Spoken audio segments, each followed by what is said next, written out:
Meus irmãos, vamos abrir a nossa Bíblia. Abra sua Bíblia no Evangelho de Mateus, capítulo de número 5. Hoje é dia de darmos continuidade, né, nas exposições do Sermão do Monte. Mateus capítulo 5, verso de número 1 a verso 5, que é o que nós haveremos de pensar hoje. Vamos do verso 1, só para a gente relembrar o que já temos aprendido nessas exposições. Diz assim a santa palavra do Senhor. Vendo Jesus as multidões, subiu ao monte e, como se assentasse, aproximaram-se os seus discípulos. E ele passou a ensiná-los, dizendo: Bem-aventurados os humildes de espírito, porque deles é o reino dos céus.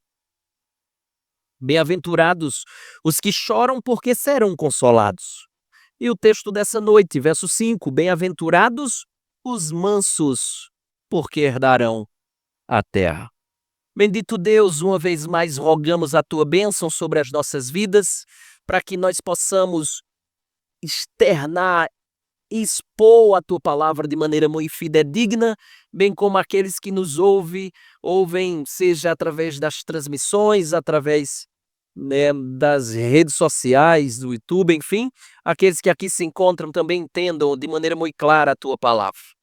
Abençoa-nos, fazendo com que o teu Espírito possa aplicar o que haveremos de escutar para a glória tua. O intuito é esse, para a glória e louvor do teu nome. Nós assim te oramos, agradecidos no nome de Jesus. Amém. Certa vez, um rei recebeu de presente um cavalo selvagem. Ele era muito forte, robusto e era muito bonito, mas totalmente indomável. Ninguém domava aquele cavalo. Nem um soldado conseguia se aproximar sem ser derrubado por aquele cavalo. Até que um simples servo daquele reinado, ele pediu permissão ao rei para pelo menos tentar fazer alguma coisa com aquele cavalo, já que ninguém havia conseguido. E por semanas ele o alimentou, ele cuidou daquele cavalo. Ele aproximou-se com muita paciência daquele cavalo selvagem, até que o animal passou a reconhecer a sua voz.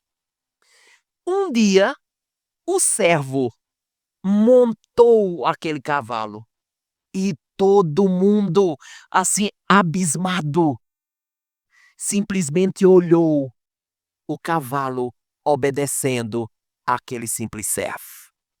E óbvio, como você deve estar curioso, todos daquele reino ficaram curiosos. E eles foram perguntar, ou melhor, o rei ficou sabendo da história e foi perguntar como é que ele havia conseguido domar aquele cavalo, ou fazer com que aquele cavalo permitisse que ele sentasse e obedecesse às suas instruções. E aquele servo respondeu da seguinte forma, abro aspas, ele disse assim: Senhor, eu não tirei a força dele, apenas ensinei ele a ouvir uma voz. Eu não tirei a força dele, ele continua com a mesma força. Eu só ensinei ele a ouvir uma voz. Meus irmãos, assim é o trabalho de Deus em nós. Ele não destrói nossa força, ele nos ensina a ouvir a sua voz. E é sobre isso que eu quero que você possa vir junto comigo, com esse pano de fundo, para que entendamos o que ele está tentando nos dizer aqui, à luz do verso número 5. É com essa imagem na mente que quero que você ouça a voz do nosso Salvador. Quando diz, repita uma vez mais verso 5. Por favor, me acompanhe. Ele diz, Bem-aventurados os mansos, porque herdarão a terra. Eu vou seguir a mesma ideia das exposições anteriores, entendendo o verso 5 em atos, momentos, para que no fim a gente entenda a passagem como todo. É só um versículo, mas tem muita coisa aqui. Então, vou apenas basicamente relembrar algo e com um adendo, que é o choque dos judeus, tá? Martyn Lloyd-Jones, famoso pregador do século passado, ele escreveu um livraço que eu digo tanto em conteúdo como em tamanho. É um livro mais ou menos assim, um calhamaço, e mais de 400, 500 páginas, que é exatamente sobre o Sermão do Monte. E ele fala sobre o Sermão do Monte, uma coisa que quero compartilhar com você. Ele diz o seguinte, ele diz assim, ó: a humanidade pensa em termos de força, de poderio militar, poderio bélico, econômico e político. Quanto mais agressivo, mais forte. Essa é a ideia que este mundo faz de conquista e de predomínio. Então, ele diz uma vez mais, nós somos lembrados de que o reino de Deus vai na contramão desse mundo e que, naturalmente, os cidadãos desse reino são pessoas inteiramente diferentes da deste mundo. Irmãos, eu penso que é por essa razão que o crente, o genuíno cristão, ele, na Bíblia, é tratado como uma nova criação. Ele é um novo homem, ele é uma nova pessoa. E à luz disso, essa bem-aventurança deve ter sido recebida com um grande choque pelos judeus, que é exatamente a parte B do meu primeiro tópico. Por quê? Porque os judeus dos dias de Jesus, e eu creio particularmente que Mateus coloca as bem-aventuranças quase que no início do seu evangelho, exatamente por esse motivo, porque os judeus, eles alimentavam determinadas ideias sobre o reino de Deus. Que ideias eram essas? De que elas não eram apenas as ideias deles, materialistas ou também de autoridade, como foi exemplificado quando a gente chegar em 2040, lá em Mateus 20, quando ele diz assim, ó: manda que no teu reino estes meus 2 filhos se assentem, um à tua direita e outro à tua esquerda. E será a mãe de Tiago e a mãe de João que disse assim: Senhor, quando o teu reino tiver já estabelecido, bota um filho meu do teu lado e o outro do outro. Porque eles entendiam essa perspectiva materialista, mas também de autoridade. Mas não apenas isso, além de alimentarem essas ideias, eles também alimentavam ideias militaristas. E aí eu quero voltar a isso mais tarde. Guarda essa informação. E também guarda a ilustração do início. São 2 ideias que eu quero voltar mais adiante. Porém, a priori, nosso Senhor negou prontamente essas ideias quando disse: bem-aventurados os mansos, porque herdarão a terra. Essas palavras, elas formam o que eu chamo de um violento contraste com a maneira de pensar dos judeus dos dias de Jesus, tá? Violento contraste com o que pensavam os judeus dos dias de Jesus. Então, primeira coisa, a contramão do mundo e o choque para os judeus. Segunda coisa que penso nessa noite, que é importante para nós, é entendermos o significado da palavra mansos aqui. O adjetivo grego aqui significa gentil, bondade de espírito, cortês, humildade e, portanto, aquele que exerce autocontrole. E tem uma coisa chamada de léxico. Léxico, digamos que é uma espécie de dicionário. E tem um dicionário ou um léxico hebraico de um homem chamado James Strong, que ele foca muito na palavra humildade. E é por essa razão que eu não sei, talvez tenhamos aqui pessoas que tenham essa tradução, a NVI, que é a Nova Versão Internacional, ou a NTLH, que é a nova tradução na linguagem de hoje. Elas traduzem o termo mansos por humildes, como você está vendo aí. Bem-aventurados os humildes, felizes as pessoas humildes. E humildade para Deus, de acordo com esse léxico, é aquela disposição de espírito com a qual aceitamos sua forma de lidar conosco como a melhor, sem, no entanto, disputar ou resistir com Deus diante daquilo que estamos enfrentando. No Antigo Testamento, os humildes são aqueles que confiam inteiramente em Deus, mais do que em suas próprias forças, para defendê-los contra toda a injustiça que eles estão sofrendo. E aí, realmente, o que vamos entender e escutar aqui essa noite faz todo sentido com o que está sendo dito aqui, a ideia de humildade. No entanto, tem um probleminha aqui. Quando a gente chega no capítulo 11, verso 29, essa passagem, Jesus fala acerca de si. Ele diz assim, ó: tomai sobre vós o meu jugo e aprendei de mim, porque sou manso e humilde de coração, e achareis descanso para a vossa alma. E manso aqui do capítulo 11, verso de número 29 é a mesma palavra grega que está aqui no capítulo 5, verso número 5. Então, para mim, não faria sentido ele dizer, porque sou humilde e humilde de coração. Não faz sentido para mim, a não ser que explicitamente ele queira dar ênfase meramente à sua humildade, o que para mim não é. Então, a tradução mansos que nós temos, pelo menos a minha tradução, eu acho que ela é muito boa aqui e fará muito jus ao que a gente vai estar pensando. Note porque manso faz sentido aqui.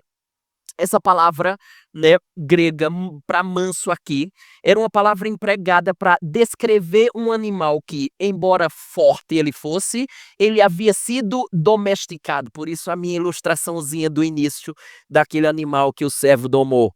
Entre os gregos, escute, o termo era frequentemente aplicado a um cavalo selvagem que fora domado e não era um animal fraco, mas um animal cuja força agora estava sob disciplina daquele que domou.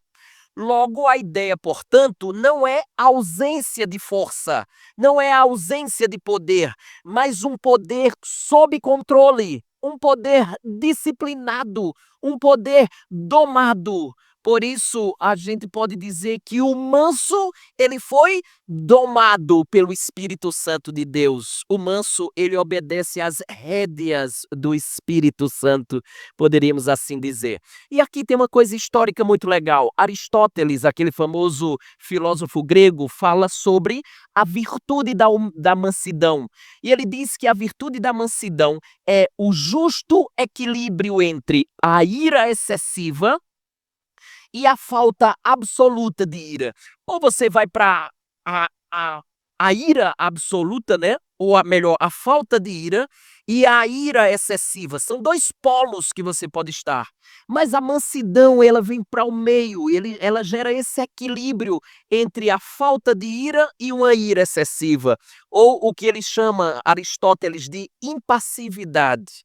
Alguns, inclusive dizem que a ausência dessa virtude constituiu a ruína de um grande homem chamado Alexandre, me permita a repetição, né? Alexandre o Grande, quando num ataque de fúria ele matou o seu melhor amigo. E alguém certa vez escreveu uma coisa muito interessante, dizendo que ninguém pode governar os outros se não aprendeu a governar a si mesmo. Logo, são bem-aventurados os que são capazes de domar a força, isto é, que são capazes de ter autocontrole diante das pesadas cargas que lhes são impostas e fazem isso sem murmuração. E aí, tem um provérbio muito bacana, que é Provérbios capítulo 16, verso 32, que diz assim, ó: melhor é o longânimo, o manso, do que o herói da guerra, e o que domina o seu espírito do que o que toma uma cidade. Se você pega os dois exemplos aqui, obviamente, o herói de guerra e quem domina a cidade, óbvio que eles são aclamados pelas pessoas. E ele aqui, Salomão, está tentando escrever aqui para a gente, para mostrar para nós quão grande há no valor na mansidão e como nós deveríamos valorizar aqueles que são e nós também deveríamos ser. Logo, bem-aventurados o homem cujos instintos, paixões e impulsos estão sob controle. Bem-aventurado o homem que aprendeu a dominar-se. E aí vale a pena falar isso aqui. Veja, o que mansidão não é e o que mansidão é. O que a mansidão não é? Rapidamente, de maneira bem objetiva aqui. Não é fraqueza, covardia, timidez ou medo. Os mártires, por exemplo, foram pessoas mansas, mas jamais foram pessoas fracas ou covardes. E é por isso que elas levavam em consideração o que Deus lhe orientava, o que a palavra de Deus orientava, e iam até as últimas consequências, perdendo inclusive a vida, mas não negavam a verdade. Mansidão não é covardia nem tampouco medo. Mansidão não é falta de determinação nem apatia, não é virtude natural ou boa educação, não é um temperamento dócil, não é passividade diante do mal. Mas o que mansidão é? A mansidão é graça divina, é um fruto do Espírito, não disposição natural, a gente vai ver isso adiante. É força sob controle, como já falei, domínio próprio guiado pelo próprio Deus, é submissão à vontade de Deus em qualquer circunstância, sem murmuração alguma, é contentamento e confiança na providência divina, que por mais que eu esteja sofrendo no momento, eu sei que Deus é o Deus que conduz todas as coisas e não cabe a mim murmurar de tal situação. Mansidão também é disposição para sofrer o dano sem responder o mal com o mal, mas responder o mal com o bem. É paciência, brandura e humildade diante das injúrias, é autoconsciência humilde. Eu sei que ficou grande, mas a minha incapacidade de resumo foi muito maior e por isso eu coloquei nesse tamanho uma definição. Eu acho que abrange tudo que eu quis dizer. Ela diz assim, ó: a mansidão não é fraqueza nem passividade. É força sob controle, uma graça do Espírito que leva o crente a entregar sua força, razão e direitos à direção de Deus, submetendo-se humildemente à sua vontade, confiando em sua providência e respondendo ao mal com brandura, fé e santidade. E essa bem-aventurança pode ser resumida de várias formas. Eu extraí rápidas frases lindas que eu li em todo esse estudo e acho que ficaria legal compartilhar com você. Eu li assim, ó: mansidão não é fraqueza, é força sob controle. Ser manso é ter poder nas mãos, mas o coração é aos pés de Deus. Mansidão é a força guiada pelo Espírito, não pelo ego. A verdadeira mansidão não tira a força do homem, mas o homem de dentro da força. Agora a gente compreendeu o significado da palavra manso. Essa força sob controle e submissa a Deus. Agora a pergunta é: como é que ela se encaixa no verso número 5? Porque aqui ele está querendo dizer algo bem específico. Não é meramente essa questão sob controle, tão somente, mas para quê? Qual a finalidade de termos esse domínio sobre o nosso temperamento, sobre uma vontade de explodir sobre algumas coisas, enfim. E eu passo para o que eu chamei aqui de terceiro ato. Eu vou chamar aqui da progressão das bem-aventuranças para que a gente concatene tudo e amarre tudo bem direitinho. Nós já vimos e estamos falando que há uma conexão lógica entre as bem-aventuranças. Em primeiro lugar, no verso 3, nós vimos que bem-aventurados são os humildes, leia-se pobres aqui, pobres de espírito, porque deles é o reino do céu. E isso nos conduziu ao verso número 4, a segunda bem-aventurança que ele fala: bem-aventurados os que choram. Enxergar minha pobreza de espírito me leva ao choro por conta do meu estado. Eu sou um miserável. Eu sou alguém que está, né, em bancarrota espiritual, em falência espiritual. E isso, por sua vez, ela me leva a terceira bem-aventurança, que é o verso número 5, quando ele diz: bem-aventurados os mansos, porque herdarão a terra. Agora a pergunta é óbvia: como assim? Como é que uma está amarrada à outra? E qual o sentido de você ser manso à luz de enxergar a pobreza de espírito, à luz do choro pelos pecados que nós falamos do verso número 4? Basicamente, a gente vai entender assim, preste bem atenção. Até agora, eu e você, nós estávamos examinando a nós mesmos. A gente estava olhando no espelho, só vendo a nossa imagem. Então eu enxergo a minha pobreza. Eu choro pelo meu estado de miserabilidade. Só que quando chega no verso número 5, o que eu vou entender junto com você é que agora não apenas eu olho para a minha miserabilidade. Outras pessoas também estão passando a olhar para mim. E a grande questão é como eu reajo a como as pessoas olham para mim nesse estado de miserabilidade que eu me encontro. É precisamente essa a questão dessa bem-aventurança. Porque podemos reconhecer nossa própria ruína, verso número 3, chorar pelos nossos pecados, mas é bem difícil, e você há de concordar comigo, de responder com humildade quando os outros falam da nossa realidade de pecado. Meus irmãos, tem um puritano do século passado, eu não lembro quem era, e ele disse uma coisa muito interessante. Ele disse assim, ó: um espírito manso, como carvão úmido, não pegará fogo facilmente. Lição de número 1, então. O manso não é aquele que nunca é ofendido, mas o que, ao ser ofendido, não deixa o seu coração pegar fogo. Você está entendendo o que eu estou querendo dizer? Eu enxergo a minha realidade, mas eu tenho sérias dificuldades quando alguém fala acerca da minha realidade. A gente vai explorar isso mais um pouquinho. O que é que nos torna carvão úmido, que não pega fogo com facilidade? É o que nós vemos no verso 3 e verso 4. É um profundo conhecimento de quem somos. De quem somos. E aí isso me leva à segunda lição, quer dizer, quem conhece sua própria miséria não se surpreende quando outros a enxergam também. Você e eu sabemos como reagimos quando citam nossas fraquezas e imperfeições. Como é que você reage? A gente fica revoltado. Você é desmantelado, digamos assim. Você não é organizado. Chega no seu guarda-roupa é um caos. Para achar, né, uma lagartixa lá dentro não demora. É um caos.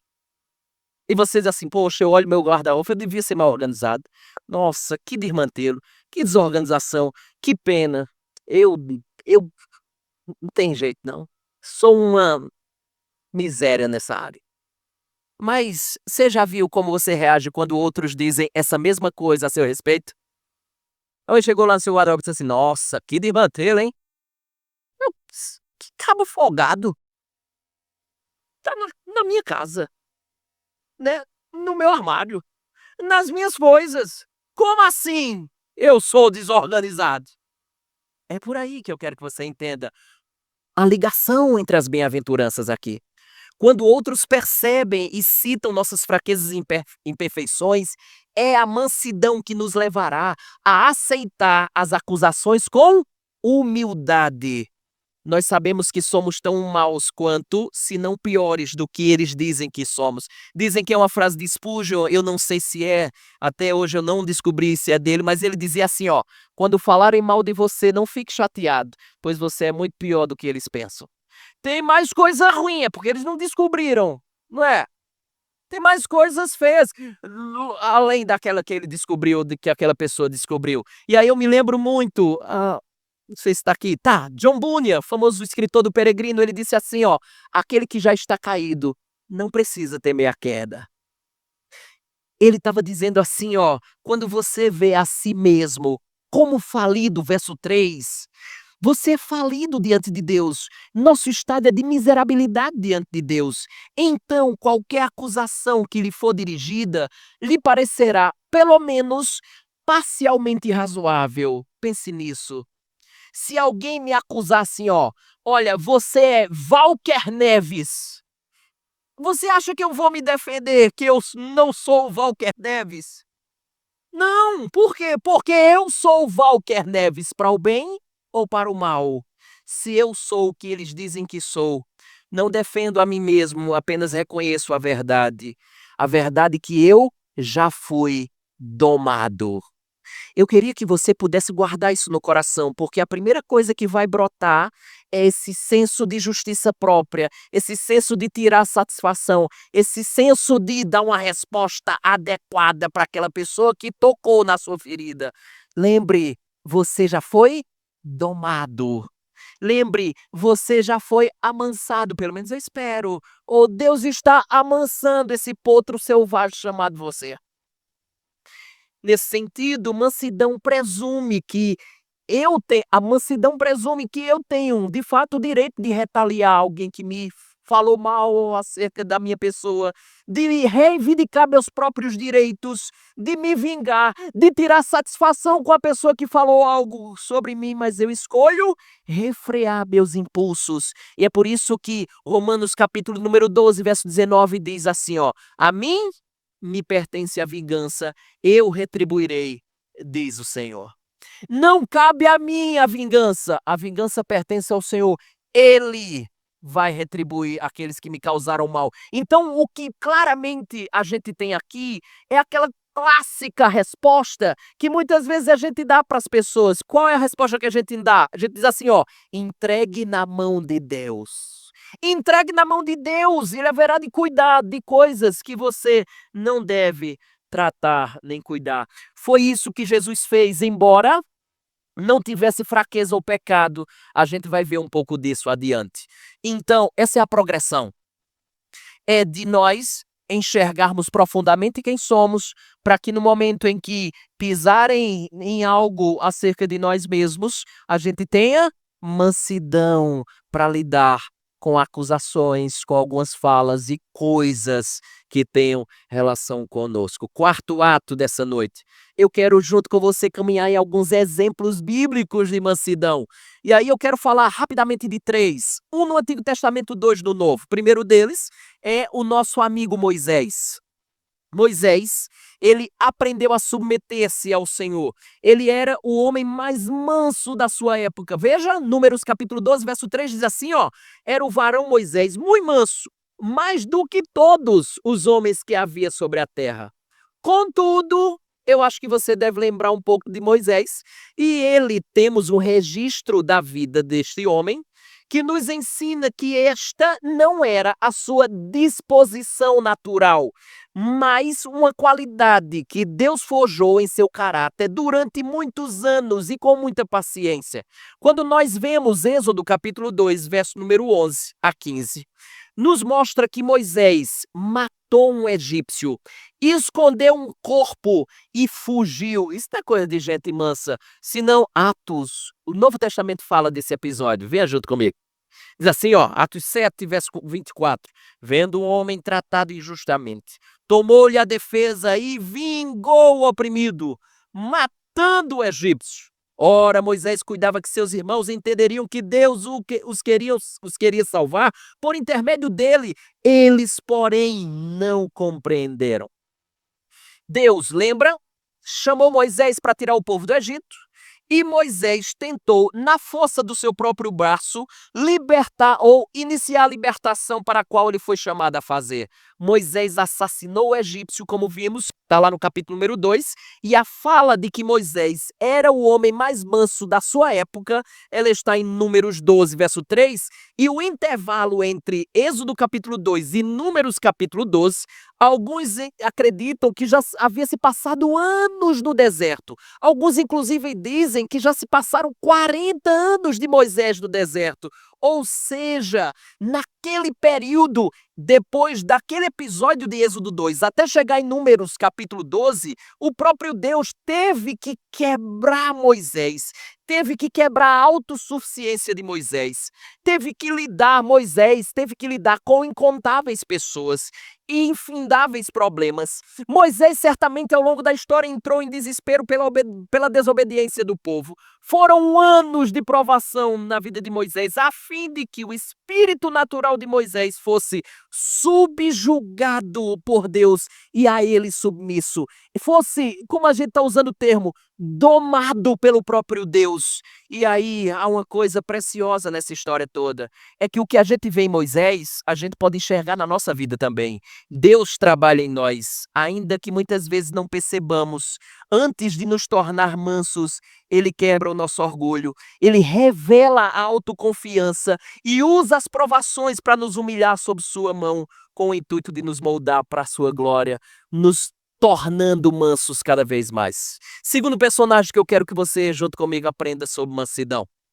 Apóstolo Paulo. Esse homem foi o homem da mente notabilíssima. Dos 27 livros que nós temos no Novo Testamento, 13 foram escritos por ele. Quando nós lemos seus escritos, nós notamos a mansidão em destaque. Veja, ao escrever as cartas de Corinto, que foi a igreja que mais deu trabalho ao apóstolo Paulo, nós vemos como aquelas pessoas disseram coisas ofensivas contra Paulo, impensadas contra Paulo, né? Inventaram coisas acerca dele, disseram que ele era um aproveitador, que ele estava no ministério simplesmente para ganhar dinheiro e por aí vai, uma série de coisas. Mas ainda, ou apesar disso, Paulo continuou cuidando daqueles irmãos, mesmo sendo esse gigante da fé. Por causa da pregação do evangelho, quando você lê 2 Coríntios capítulo 11, a partir do verso 23, você vê que ele sofreu naufrágio, foi açoitado muitas vezes, foi preso muitas vezes, padeceu acusações por muitas vezes e simplesmente continuou fazendo o seu trabalho. Tem uma ocasião que é Atos capítulo 16, fantástica, que Paulo diz assim, ó, melhor, Lucas diz, né, acerca de Paulo, diz assim, ó, por volta da meia-noite, Paulo e Silas oravam e cantavam louvores a Deus, e os demais companheiros de prisão escutavam. Opa! Esse homem tinha sido açoitado e depois aprisionado com Silas. Depois de dormir com couro quente e preso, à volta da meia-noite, ele está cantando ao Senhor. Ou seja, isso aqui é mansidão. Uma vez que mansidão é submissão à vontade de Deus em qualquer circunstância sem murmuração. Você não vê ele aqui murmurando. Você vê ele louvando a Deus. É por essa razão que ele diz o que diz aqui, ó. Filipenses capítulo 4. Tanto ser estar humilhado como também ser honrado, de tudo em todas as circunstâncias já tenho experiência, tanto de fartura como de fome, assim de abundância como de escassez. Tudo posso naquele que me fortalece. Isso aqui é mansidão, porque ele está dizendo, eu posso passar qualquer que seja a circunstância, mas eu continuo louvando, crendo em Deus, vivendo essas experiências, porque eu sei que é Deus que me fortalece em cada uma delas. É por isso que no fim da vida, ele escrevendo a Timóteo, ele disse assim, Timóteo, presta atenção, tu porém, ó homem de Deus, ele está dizendo assim, todo homem de Deus deve levar em consideração isso. Tu, porém, homem de Deus, foge destas coisas. Antes, segue a justiça, a piedade, a fé, o amor, a constância, a mansidão. Siga a mansidão. Terceiro personagem, obviamente, tinha que culminar em Jesus. Já vimos Moisés e Paulo. Jesus disse assim acerca de si mesmo. Aprendei de mim que sou manso e humilde. A gente vê mansidão na vida de Jesus a sua trajetória inteira. Jesus revelou mansidão durante o seu julgamento, lembra? Ele não se defendeu das acusações. Olha, dizem que você fala isso, é verdade? Ele disse, tu dizes. Assim falam, ou silenciava. Ele não se defendeu das falsas acusações, embora ninguém pudesse fazer qualquer afirmação legítima de pecado ou difamar o seu caráter. Jesus foi acusado, julgado e executado injustamente, mas não revidou. Sabe por quê? Porque ele confiava no Pai. Ele recusou usar o seu poder para sua vantagem pessoal, mesmo nas horas mais horríveis que ele passou, que foram as suas horas finais, aquilo que precedia e o momento da própria cruz. Na cruz, cravado de maneira injusta, julgado de maneira injusta, depois de toda vergonha de açoites, a cusparada no rosto, ele termina nu numa cruz, de maneira pública, as pessoas o enxergando, de maneira vexatória. Mas as suas palavras na cruz é de quebrar-nos num grande ensino de mansidão. Sabe o que ele diz? Ele diz, Pai, perdoa-lhes, porque eles não sabem o que fazem. É Pedro que vivenciou toda essa realidade com Jesus, que escreve a sua carta dizendo assim, ó, o qual não cometeu pecado nem dolo, algum se achou em sua boca, pois nele, quando ultrajado, não revidava com ultraje, quando maltratado, não fazia ameaças, mas entregava-se àquele que julga retamente. Esse é o texto que faz muito jus ao que nós estamos falando de Mateus capítulo 5, verso 5. Que quando formos ultrajados, a gente não precisa responder com ultraje, que quando sofremos essas ameaças, entreguemos nas mãos do Senhor, que Ele é capaz de resolver todas as questões. No entanto, eu não sei se você lembrou, mas tem um caso emblemático na vida de Jesus quando o assunto é mansidão. Você lembra de algum? Lembra? Teve uma ocasião que ele entrou no templo e desceu a lenha nos cambistas. Está lá, Mateus capítulo 21. A grande questão é, se ele nunca pecou e era manso, como é que a gente harmoniza essa passagem com essas verdades? Como é que ele é manso e ao mesmo tempo desceu o sarrafo em todo mundo dentro do templo? Eu quero argumentar aqui em 3 rápidos pontos. O primeiro deles é que a mansidão de Cristo nunca foi passividade diante do pecado, mas submissão diante do Pai. E esse é um dos pontos que nós já falamos aqui, que mansidão não é impassividade diante do pecado. Porque quando o nome de Deus é ultrajado, a mansidão se ergue com zelo santo. Jesus permaneceu em silêncio quando foi esbofeteado. Mateus capítulo 26. Quando recebeu cusparada na cara, ficou silenciado, mas ele ergueu o chicote quando o templo de seu pai foi profanado. Logo, mansidão nunca é passividade diante do mal. Segundo, que mansidão não é ausência de ira, mas é uma ira sob controle. Ira sob controle. E aqui tem uma coisa muito importante. Lembra de Efésios capítulo 4, versos 26? Paulo diz assim, ó: irai-vos, mas não pequeis. Há uma possibilidade real de irarmos ou de termos ira e não pecarmos. Leia-se, uma ira justa. Não é pecado. A linha é tênue, mas não há possibilidade de irarmos sem pecarmos. A mansidão bíblica, então, não elimina a capacidade de indignação, mas disciplina a ira para que sirva a justiça de Deus e não a carne, a nossa justiça. Portanto, Jesus ali estava demonstrando uma ira santa, uma ira motivada pelo amor à glória do Pai e zelo pelas almas, não pelo orgulho ferido. Então, aquele que é verdadeiramente manso não procura vingar as injúrias pessoais, mas é inflamado quando vê a glória de Deus sendo profanada. Terceiro e último argumento desse ponto é que não foi uma explosão repentina. Assim, aconteceu um bom. Jesus teve ali um ato deliberado. Deliberado é planejado. Ele teve um ato planejado em obediência ao Pai. João capítulo 2, verso 15, afirma que Jesus, ele fez uma azorrague. Era um instrumento de açoite, um chicote, digamos assim. Ou seja, Jesus preparou conscientemente o instrumento antes de agir. Então não foi uma ira descontrolada. Ele age como filho obediente, não como um homem destemperado. Mas Jesus não apenas expulsou os cambistas do templo, virando mesas no templo, como a gente já falou em Mateus 23, mas ele denunciou os escribas e fariseus, chamando eles de raça de víboras. Lembre, ele repreendeu Pedro com palavras duras.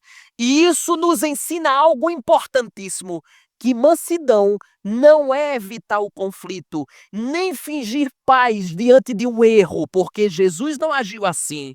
Ser manso não é calar quando a verdade está sendo pisada, mas saber quando nós devemos falar e falar pelo motivo correto.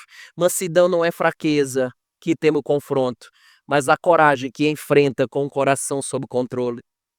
Pode-se ser manso e ainda assim corrigir, repreender, admoestar, não por orgulho ferido, mas por amor ferido.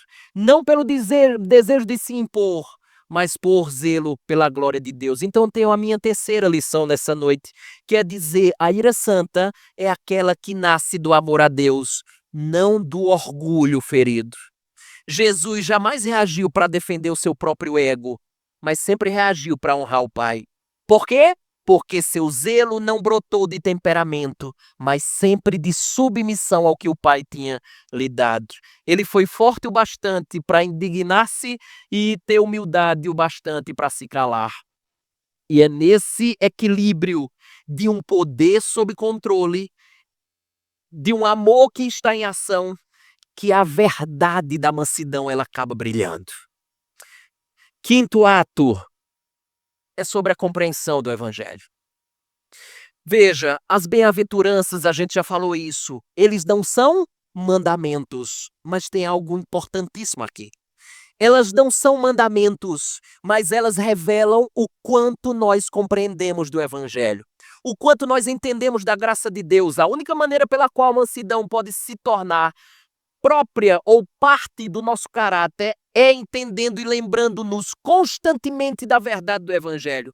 Talvez você conheça a sua pobreza de espírito, como já falamos do verso número 3. Talvez você chore pelo seu pecado diante de Deus. Mas reagir com mansidão quando outros apontam o seu pecado é muito diferente. E essa diferença se percebe quando admitimos erros em geral, mas somos relutantes em reconhecer faltas específicas. Eu já falei disso logo no início.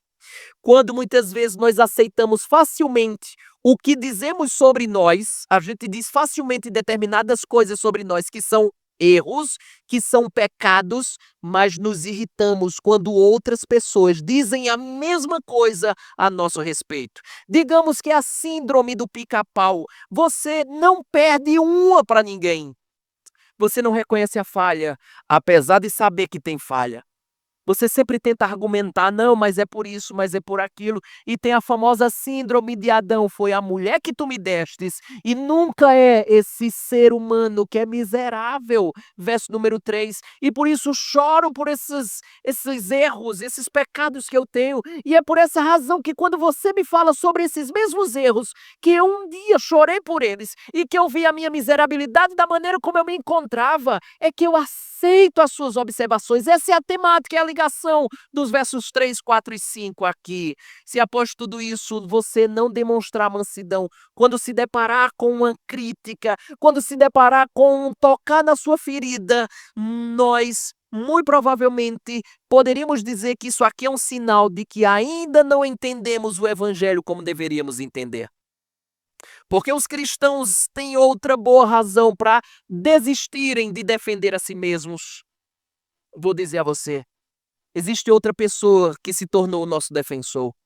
Nós estamos seguros no Evangelho de Jesus. Escute, embora Deus saiba que eu sou esse miserável pecador, do verso número 3, Ele me aceitou e Ele me amou e Ele me ama.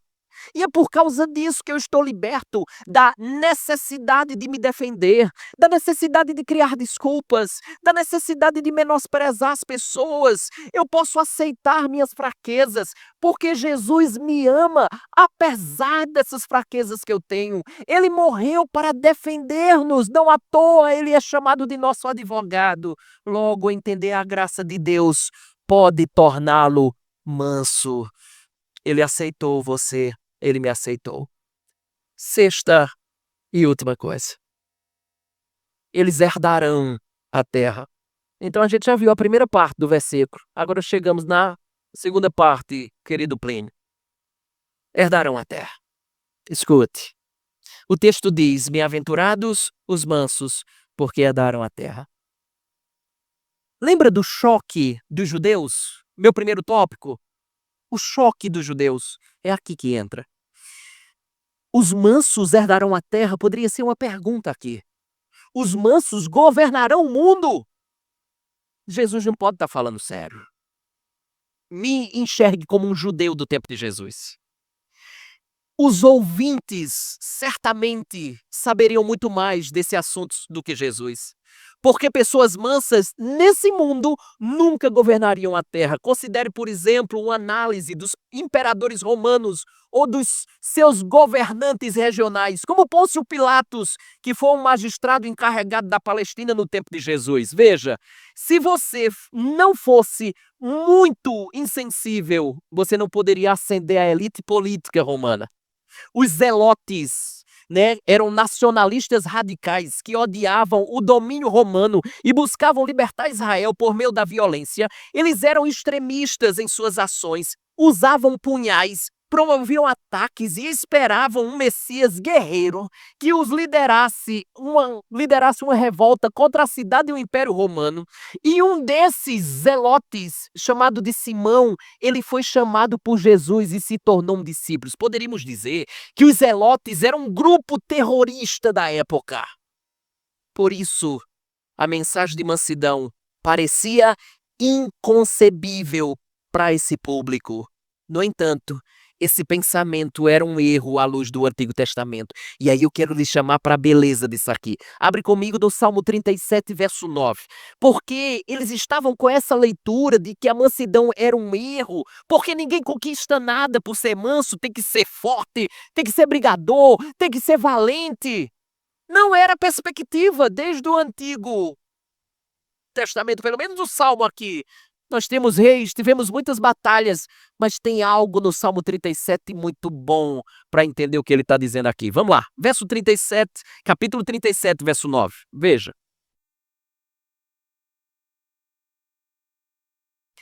Estou no verso 9, vamos lá? Porque os malfeitores serão exterminados. Os malfeitores são os que fazem o mal. Mas os que esperam é quem? aqueles que não retribuem o mal. Esse é o contraste aqui. Os malfeitores serão exterminados, os que fazem mal. Mas os que esperam são os que não retribuem o mal. Portanto, são os mansos. Os mansos. Os mansos esperam no Senhor. Aí o que diz acerca deles? Possuirão a terra. Agora, olhemos de trás para frente. Salte comigo para o verso 34. Opa, bom. Verso 34. Diz assim, ó: espera no Senhor, segue o seu caminho, espere nele, siga o caminho dele. E ele te exaltará para o quê? Possuíres a terra. Agora, verso 29, o que é que diz? Os justos herdarão a terra e nela habitarão para sempre. Agora vai prestando atenção nos termos para ver se não é familiar com o que nós estamos entendendo nessa noite, com o que temos visto. Eu estou chamando a sua atenção para o verso 22 agora. 22. Aqueles a quem o Senhor abençoa. Opa! Bem-aventurados. Aqueles aos quais o Senhor abençoa. Quem são os bem-aventurados? Aqueles que o Senhor abençoa. Aqueles que desfrutam da bênção do Senhor. Possuirão a terra. E serão exterminados aqueles a quem amaldiçoa. Agora retrocede comigo para o verso 11. Mas os mansos, opa, herdarão a terra e se deleitarão na abundância de paz. Você sabe tanto quanto eu que quando alguém morre, o testamento é lido. Os herdeiros são informados a respeito dos bens deixados. Esquece as brigas. Mas quando o indivíduo sabe que ele vai ganhar um carro, uma casa, uma fazenda da família vai ficar com ele, ele fica super animado. No entanto, a herança aqui é a terra toda. Agora olha que coisa interessante. Romanos capítulo 8, verso 17 diz assim: ora, se somos filhos, somos também herdeiros. Olha os termos que está sendo utilizado aí. Herdeiros de Deus e co-herdeiros com Cristo. Se com ele sofremos, também com ele seremos glorificados. Está escrito que nós somos herdeiros de Deus e co-herdeiros com Cristo. Todas as coisas desse mundo foram dadas a Jesus. E nós, se somos filhos, somos co-herdeiros com Cristo. É por isso que Paulo diz algo muito interessante aqui nesse texto de 2 Coríntios, ó.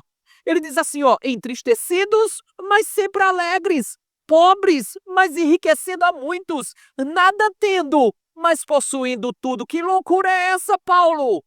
Paulo, ele era pobre, Paulo nada tinha, mas ele possuía Cristo, logo ele tinha tudo. Paulo não possuía riquezas terrenas, mas ele era herdeiro daquele que é o dono de todas essas coisas dessa terra, de todos esses tesouros terrenos, o ímpio tendo tudo. Aqui nessa terra, como a gente costuma dizer, depois que ele morre, nada levará.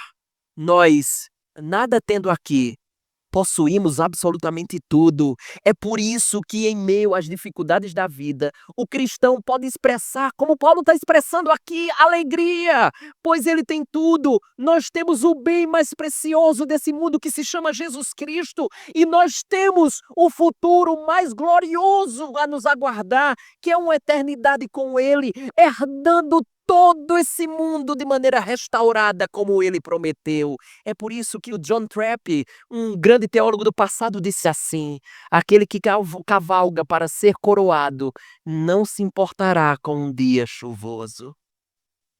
Eu vou ser coroado. Pouco importa a chuva do caminho.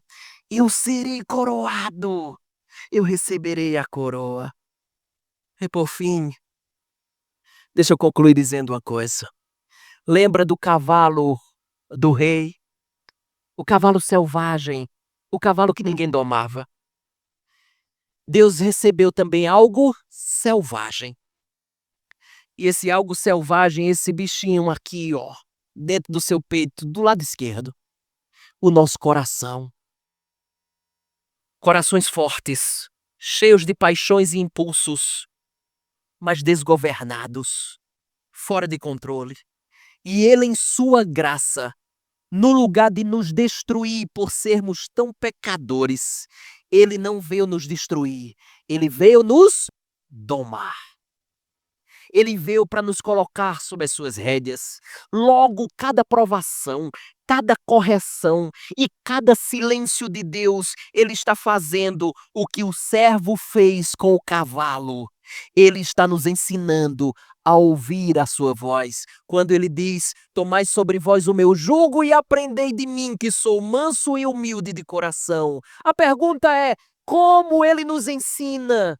Cristo, o manso e humilde, se entregou nas mãos dos pecadores, como nós vimos. Ele poderia ter convocado uma legião de anjos e ordenado para que a matasse, acabasse com aqueles que estavam lhe fazendo chacota ou lhe causando males naquele momento. Mas ele preferiu se submeter à cruz. O poder infinito se fez servo. A força eterna se deixou ferir. O leão de Judá se tornou o cordeiro sacrificado. E é ali no Calvário que aprendemos o que é mansidão, porque o justo está sendo condenado pelos injustos, o santo respondendo ao pecado com perdão, o Todo-Poderoso rendendo-se à vontade do Pai para redimir corações rebeldes como o meu e como o seu. Quando nós olhamos para Cristo crucificado, nós entendemos que Ele nunca perdeu a força, que Ele simplesmente a colocou sob o controle perfeito da obediência. E é essa mesma graça que hoje está domando o nosso coração, ensinando-nos a viver como Ele viveu, com poder sob controle, com força rendida, com fé que confia naquele que conduz todas as coisas. E aí eu quero concluir dizendo algo que para mim marca tudo que eu disse. Que a glória de Deus não está apenas em vencer nossos inimigos, mas em transformar o inimigo que habita em nós. E um dia, os que aprenderam com Cristo, esses que foram domados por Cristo, esses que submetem sem murmuração à sua vontade, estes herdarão a terra, porque o Rei que doma nossa força é o mesmo que nos fará reinar com Ele.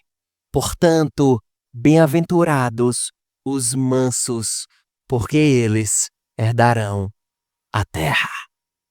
Baixe sua cabeça, vamos orar. Oh Deus bendito, ajuda-nos a enxergar a beleza dessa verdade. A perceber que muitas vezes nós estamos indo na mão do mundo e na contramão do que o Senhor nos ensinou. E aqui, Senhor, à medida que agimos assim, ou não entendemos o Evangelho, ou simplesmente nós estamos esquecendo das verdades preciosas do Evangelho. Os teus servos são mansos, os teus filhos são mansos, porque eles sabem muito bem quem são. Eles leram o verso 3, entenderam o verso 3, perceberam a sua falência.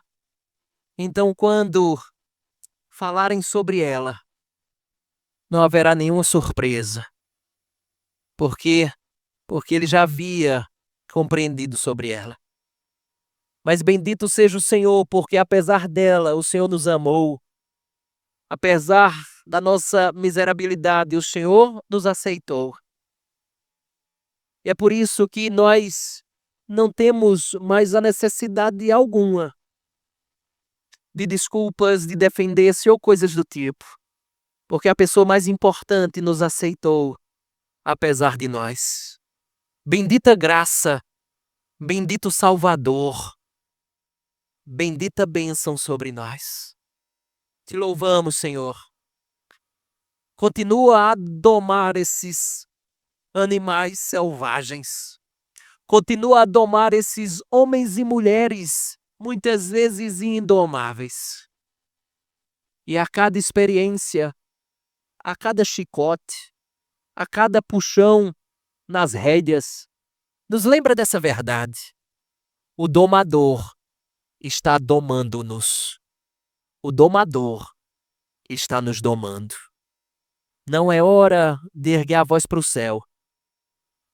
é de agir como um cavalo domado, que coloca a cabeça e o queixo colado no peito, como um sinal de submissão, que nos submetamos ao domador e possamos expressar a mansidão em toda a nossa caminhada, como o nosso Rei assim expressou. Para a glória e louvor do teu nome, nós assim te oramos, no nome de Jesus. Amém e amém.